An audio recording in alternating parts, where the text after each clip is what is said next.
Hi friends, எல்லோரும் எப்படி இருக்கீங்க? நான் உங்கள் 90s கிட் ஜெனி பேசுகிறேன்.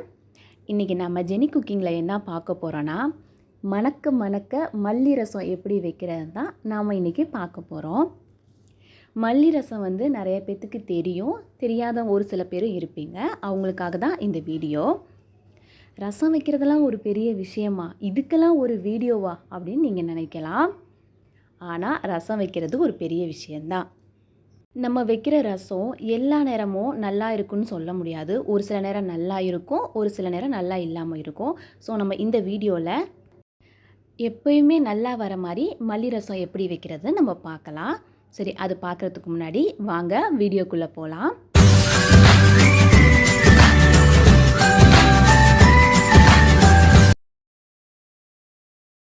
நம்ம சேனலில் ஆல்ரெடி கழனி ரசம் செய்கிறது எப்படின்னு ஒரு வீடியோ போட்டிருக்கேன்.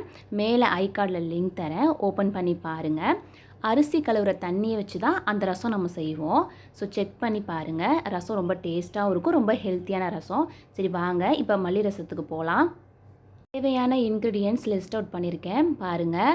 புளி, மல்லி, தக்காளி, பூண்டு, மிளகு, சீரகம், மஞ்சள், உப்பு, பச்சை மிளகாய், கொத்தமல்லி, இவ்வளோ தான் தேவையான இன்க்ரீடியன்ட்ஸ். இப்போ எப்படி செய்கிறதுன்னு பார்க்கலாம். இப்போ நம்ம தக்காளி, தேவையான தக்காளி எடுத்துக்கோங்க. 3 தக்காளி இல்லை ஒரு 4 தக்காளி எடுத்துக்கோங்க. நான் இப்போ 2 பேர்த்துக்கு அளவாக தான் செய்ய போகிறேன். நம்ம எப்போ எந்த சமையலுக்கு தக்காளியை யூஸ் பண்ணுறதா இருந்தாலும் இந்த மேலே இந்த பாகம் இருக்குது பார்த்தீங்களா, இந்த மேலே இருக்க இந்த இதை ரிமூவ் பண்ணிட்டு தான் நம்ம சமைக்கணும். இதை ஏன் ரிமூவ் பண்ணணும்னு பார்த்தீங்கன்னா, கல் பிரச்சனை இருக்குது பார்த்தீங்களா, ஸ்டோன் ஃபார்ம் ஆகிறதுக்கு இதை நம்ம யூஸ் பண்ணுறது தான் ஒரு மெயின் ரீசன்னு சொல்லியிருக்காங்க. ஸோ அதனால் எப்போ எந்த சமையலுக்கு நீங்கள் தக்காளி யூஸ் பண்ணுறதா இருந்தாலும் இந்த மேல் பாகத்தை ரிமூவ் பண்ணிவிட்டு அதுக்கப்புறம் நீங்கள் யூஸ் பண்ண ஆரம்பிங்க. இப்போ நான் தேவையான தக்காளியை எடுத்துக்கிட்டேன். அந்த மேலே இருக்க பாகத்தை ரிமூவ் பண்ணிவிட்டு தக்காளியை இப்போ நான் கரைச்சி எடுத்துக்கிறேன். கையாலேயே நல்லா மசிச்சு எடுத்துக்கிட்டேன் தக்காளியை. நீங்கள் அளவு எத்தனை பேருக்கு செய்கிறீங்களோ அதுக்கேற்ற மாதிரி பார்த்துக்கோங்க. அடுத்து நான் புளியை ஊற வச்சுருக்கேன். ஒரு லெமன் சைஸ் புளி எடுத்து ஊற வச்சுருக்கேன். அடுத்து மல்லி, பூண்டு, 2 பச்சை மிளகாய் எடுத்திருக்கேன். இதில் மிளகு சீரகமும் ஆட் ஆகும். கரைச்சி வச்சுருக்க தக்காளி. இன்றைக்கி நம்ம மிக்சியில் எல்லாத்தையும் அரைக்க போகிறது கிடையாது. இந்த மாதிரி தட்டி செய்ய போகிறோம். இந்த மாதிரி நீங்கள் தட்டி செய்கிறப்ப டேஸ்ட் நல்லாயிருக்கும். 1 ஸ்பூன் சீரகம், 1 ஸ்பூன் மிளகு. நீங்கள் மிளகு 1 ஸ்பூன் எடுத்துட்டிங்கன்னா சீரகம் ஒரு 1.5 ஸ்பூன் நீங்கள் எடுத்துக்கோங்க, ஜாஸ்தியாகவே போடுங்க. இப்போ நம்ம அடுத்து 1 ஸ்பூன் மல்லி ஆட் பண்ண போகிறோம். 1 ஸ்பூன் போதும் மல்லி. அடுத்து நான் ஒரு 7-8 பூண்டு பல் எடுத்திருக்கேன். இப்போ நம்ம இது எல்லாத்தையும் தட்டிடலாம். நீங்கள் மிக்சியில் அரைச்சி செய்கிறப்ப இருக்க டேஸ்ட்டை விட இந்த மாதிரி நீங்கள் தட்டி செய்யும்போது அதோட டேஸ்ட்டே ஒரு டிஃப்ரெண்ட்டாக இருக்கும். இப்போ நான் தட்டி எடுத்துக்கிட்டேன்.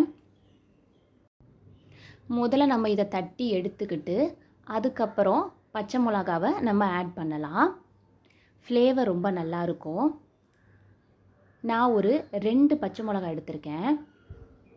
நீங்கள் வரமிளகா போடுறத விட நீங்கள் பச்சை மிளகா போட்டு செய்யும்போது அதோட ஃப்ளேவர் ரொம்ப நல்லாயிருக்கும்.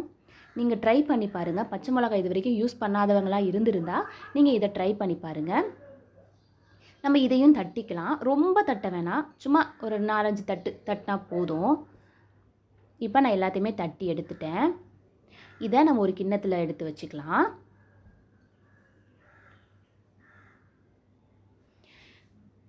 எடுத்து வச்சாச்சு.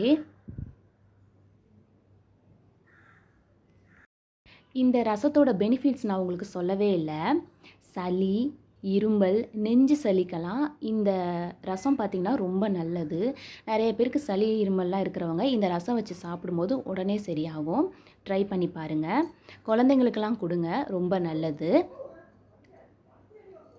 இப்போ நம்ம புளியை ஊற வச்சோம் பார்த்திங்களா, அந்த புளியை நம்ம எடுத்து நல்லா கரைச்சி வச்சுக்கலாம். இப்போ நம்ம தக்காளியும் கரைச்சி ரெடி பண்ணி வச்சாச்சு. இப்போ எல்லாமே ரெடி. இப்போ நம்ம ஒரு பேனை வச்சுக்கிட்டு அதில் நம்ம எண்ணெய் விட்டுக்கலாம். எண்ணெய் நல்லா காயட்டும். இப்போ 1 ஸ்பூன் கடுகு நல்லா பொரியட்டும். இப்போ ஒரு 3 வரமிளகாய் நம்ம சேர்த்துக்கலாம். இப்போ நம்ம தட்டி வச்சுருக்கோம் பார்த்தீங்களா, அதை எடுத்து ஆட் பண்ணி நல்லா நம்ம வந்து வறுத்தெடுத்துக்கலாம். நீங்கள் ரொம்ப வறுக்க வேணாம், லைட்டாக வறுத்தா போதும். கொஞ்சம் கருவேப்பிலையும் நம்ம ஆட் பண்ணிக்கலாம். நீங்கள் இந்த வறுக்கிறப்ப பார்த்தீங்கன்னா அப்படி ஒரு ஸ்மெல் வரும், அப்படி வாசனை அப்படி தூக்கும். இப்போ டைட்டிலில் போட்டிருக்கேன் பார்த்தீங்களா, வீடே மணக்கும் மல்லி ரசம்னு, அது உண்மை.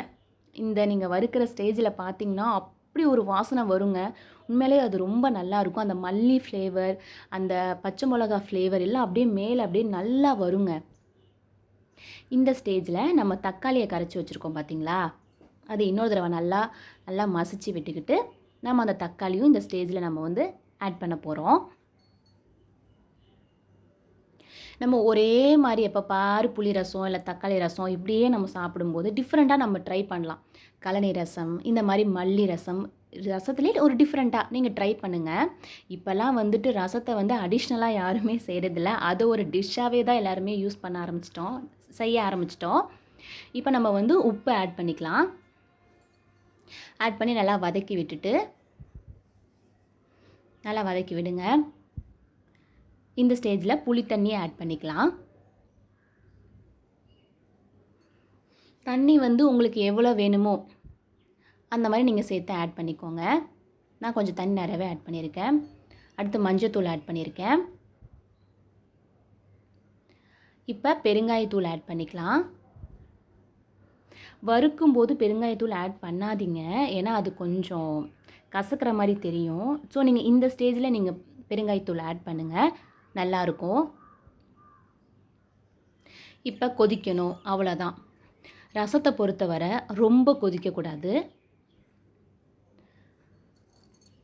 அந்த பபிள்ஸ் மாதிரி வரும் பார்த்தீங்களா, அந்த ஸ்டேஜ்லேயே நம்ம என்ன பண்ணிடுவோம், கேஸ் ஆஃப் பண்ணிடுவோம்.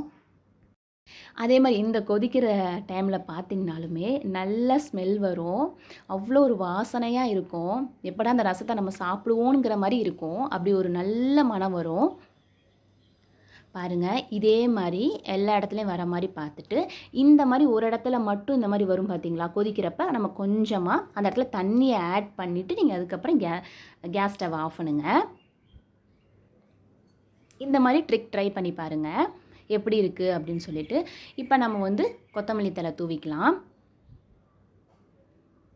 அவ்வளோதான், மல்லி ரசம் செய்கிறது ரொம்ப ரொம்ப ஈஸி. அதே சமயம் இந்த ரசம் பொறுத்தவரை உடம்புக்கு ரொம்ப நல்லது. சளி, இருமல் பிரச்சனை, நெஞ்சு சளி பிரச்சனை இருக்கிறவங்கலாம் இதை சாப்பிட்லாம். இதை நீங்கள் அந்த டைமில் தான் சாப்பிடணுங்கிற அவசியம் இல்லை. நார்மலாகவே இந்த மாதிரி ரசம் நீங்கள் எடுத்துக்கும்போது நம்ம உடம்புல சளிங்கிறது ரொம்ப தங்காது. ஓகே ஃப்ரெண்ட்ஸ், இந்த வீடியோ உங்களுக்கு பிடிச்சிருந்தா லைக் பண்ணுங்கள், கமெண்ட் பண்ணுங்கள், சப்ஸ்கிரைப் பண்ணுங்கள். நெக்ஸ்ட் வீடியோவில் மீட் பண்ணலாம். Bye friends.